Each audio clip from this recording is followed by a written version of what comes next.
We got an email from Vaughan Taylor, who joins us from Melville in Johannesburg. Vaughan, you guys managed to track down one of these old Wurlitzers and are busy restoring it. Hi there, Simon. Thanks so much for the opportunity to chat to you. Absolute pleasure. Welcome to the show. Simon, we tracked down the former 20th century Wurlitzer theatre organ that was the last one shipped from the North Tonawanda plant in the US in November 1939.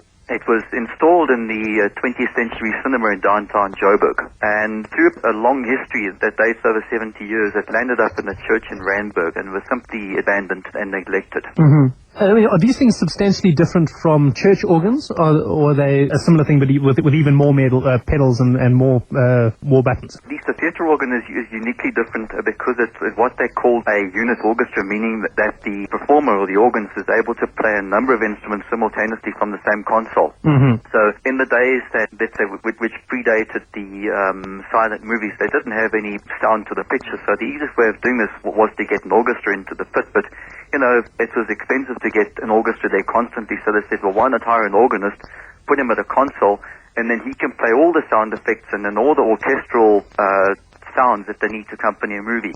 I mean, there's obviously a fair demand for these things now, with that you guys are willing to take all the time to redo it. Where do you imagine this thing landing up? The theatre organ that we would like to restore, ultimately we'd like to find a new home for it, and we're in discussion with a few parties right now to see what we can do. So it's a bit sub judice at the moment. So, but ultimately, you'd like a largish venue, and unfortunately, all the theatres of yesteryear have all been torn down and demolished. Mm.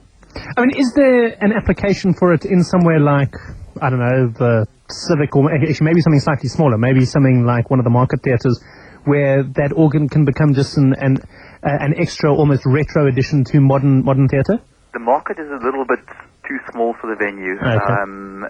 For a theatre organ. One needs a place that can be a 1,000-seater plus to appreciate the magnificence of it, because a lot of people think of an organ being a pipe organ as having a particular sound. Wurlitzers were so unique in the sense that they use a lot of tremulin as a normal pipe organ, but they have got all the bells and whistles that are associated with the instrument. It sounds like something that is a huge amount of fun to be involved with. I really do hope that you guys find a home for it. I mean, do you imagine that it will end up in a theatre, or do you think it's going to be something that might, be in some sort of a dinner venue or something like that? I think our ultimate prize for putting the organ into a new venue will be somewhere where it could attract international performers, and also maybe somewhere that has got a lure from the music department instead of an institution. That, I think, is our preference for a home for the instrument. There's a lot of red tape that's associated with such a move of an instrument, that I think that we'd perhaps like to get it going in its original home, where it's been left for a number of years, to get it going there. Then at least, one has, you speak from a position of authority, but then at least you can demonstrate the instrument to potential suitors who may be keen on making a home for it. Yeah, it seems like something it's quite difficult to imagine where it's going to land up, but when you see the right place, it'll be absolutely obvious. Correct. The other thing also is the instrument in itself is an absolute monster. You must imagine that there are huge 10-12-inch air lines running around it. There's a huge blower. It's a full-blown pipe organ, mm-hmm. And the Wurlitzers ran on very, very high air pressure, so actually it has all the percussion that goes along with it, all the sound effects. It's played by just one person, is that right? It's played by one person from a center console that's shaped like a horseshoe. Some of your listeners may recall the theatre organs of yesteryear. There was one that was in the Metro Theatre, and then also the 20th Century Theatre. I'd actually love to get a call from someone who can remember going to those old movie theatres. Give us a call on 011-883-0702 or 021-446-0567. If you remember going, when would this have been? Sort of 1950s or even earlier than that, Paul? It would have been probably in the late 1930s, 1940s. One of the big connections of South African theatre organ history is Dean Herrick. Now, Dean Herrick was asked to come out to South Africa by MGN to come and play the theatre organs in their theatres. Mm-hmm. He came out and he met his wife in South Africa, who was a direct descendant of the Cullinan family. Yeah. In the 1960s, he moved to a house in Parktown, and there was an offer for him to take up and purchase the organ from the old MGM in downtown Joburg, and he then installed that organ into his house.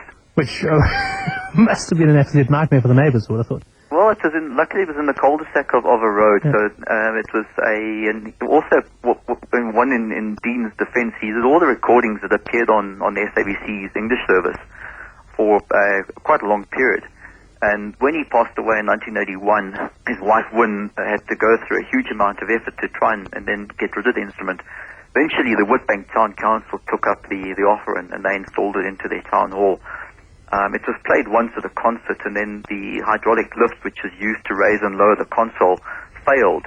So the console has been buried under the stage for the last 20-odd years, and you know, what is so saddening is that they just don't seem to have the money to have the lift repaired. We do actually know where both Wurlitzers in the country are. We do. There's also a third one that is down installed at Arts Cape.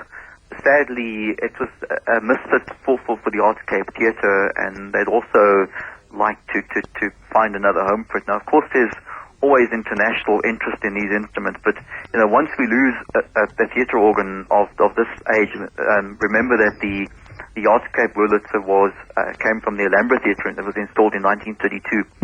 Once these instruments are lost to an overseas buyer, they're lost forever, and we then deprive everyone else from ever being able to appreciate the magnificence of these things. You know, I'm just thinking, next week we are interviewing Zwei Bala, who is the Z in TKZ, which of course is a Kwaito outfit. But I remember watching Zwei as a schoolboy play the school organ at St. Stilians with such joy and with such abandon. That it just seems to me that to be able to hook in with youngsters like that, I mean, well, youngsters, he's now in his early 30s, who are able to play certainly the church organ. I would imagine that the skills transfer across fairly easily, particularly if you are a fairly talented keyboard player like him. But to get hold of some youngsters who are able to play it as well is also vitally important. Okay, we've got a phone call from Tom. Good afternoon, Tom.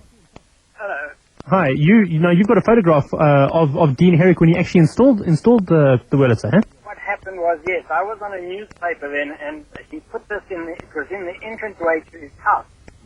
And the size of this thing was so enormous that we had to get a special wide lens to put the whole thing in. Well, I think he called it the organ, he called it the mighty. The mighty Wurlitzer, yeah. It was just an enormous thing. It was huge. I just wanted to say that I've actually photographed it when it went into his house. Thank you very much for the call, Tom.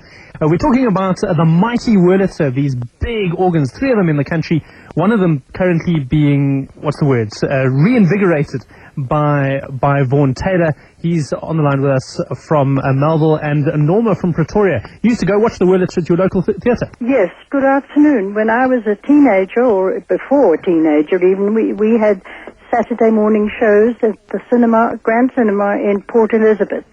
And we used to go along and pay 8 pence to watch the movie, and the Wurlitzer organ would come up out of the pit, and a lady called Edie Cohen used to play the organ. Edie Kaplan, used to play the organ, and there'd be words on the screen for us to sing to with a bouncing ball, and we had to sing along to this organ that was playing. Thanks so much for the call, Norma. It really takes us back. Thank you. Stay well. You have a happy New Year. Vaughan, I see you've got a Facebook page as well. Is this related to the current project, or is that Wurlitzers in general? It's a Facebook page that is related to the restoration of the former 20th century Wurlitzer. It's called Opus 2232. Simon, just to correct you there quickly, we reconstituted the Joburg chapter of the South African Theatre Organ Society. So it's the Johannesburg chapter who's embarking on the restoration of the instrument, and not me personally. Oh, I see. Okay. Fantastic. So if people can want to get hold of you, probably the best way is just to log on to Facebook and do a search for the Opus 2232. Yeah, I think the easiest way for them is just to join up with the group. We're really sitting at about 85 members. We could certainly do with a hell of a lot more. And then also funding is a headache for such a restoration project. So if there are any corporates out there that would like to engage with us in as part of the restoration project, it's going to be hugely, hugely appreciated. We've got Jill on the line. I'm not sure if she wants to ask you a story or just tell us a story. Jill, hi. Hi, Simon. No, I just want to tell you, when I was a teenager, I used to go to the Plaza Theatre in Johannesburg, and we used to have a lady by the name of Sherry Wayner who used to come up and play the organ at interval. And I think John Massey was also one of the players at the time, too.